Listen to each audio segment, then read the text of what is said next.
humming proudly to himself. He had made up a little hum that very morning as he was doing his stoutness exercises in front of the glass. Tra-la-la, tra-la-la, as he stretched up as high as he could go, and then tra-la-la, tra-la, oh, help, as he tried to reach his toes.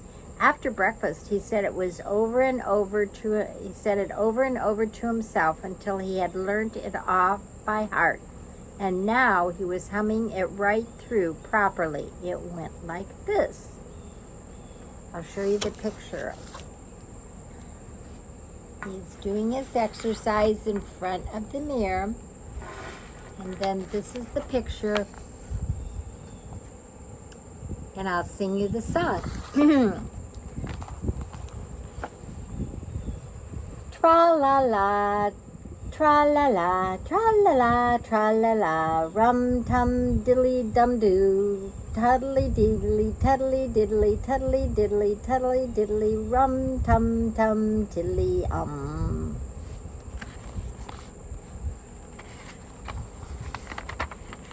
Well, he was humming this hum to himself and walking along gaily, wondering what everybody else was doing and what it felt like being somebody else, when suddenly he came to a sandy bank, and in the bank was a large hole.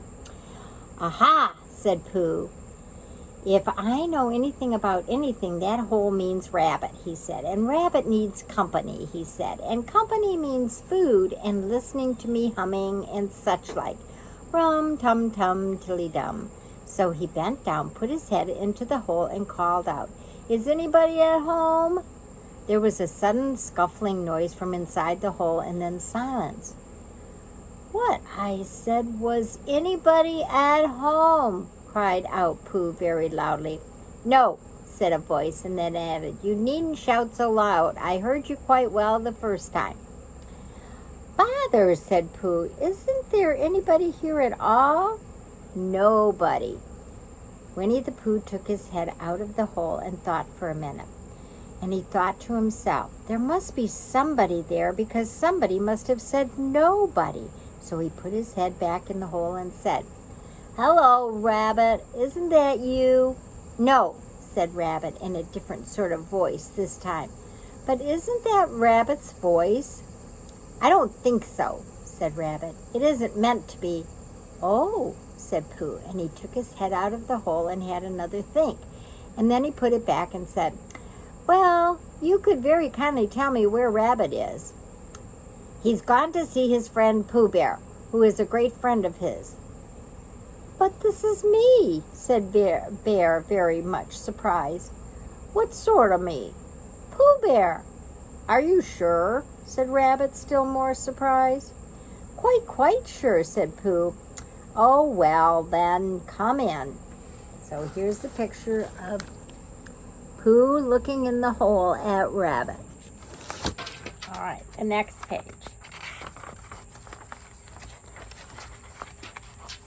So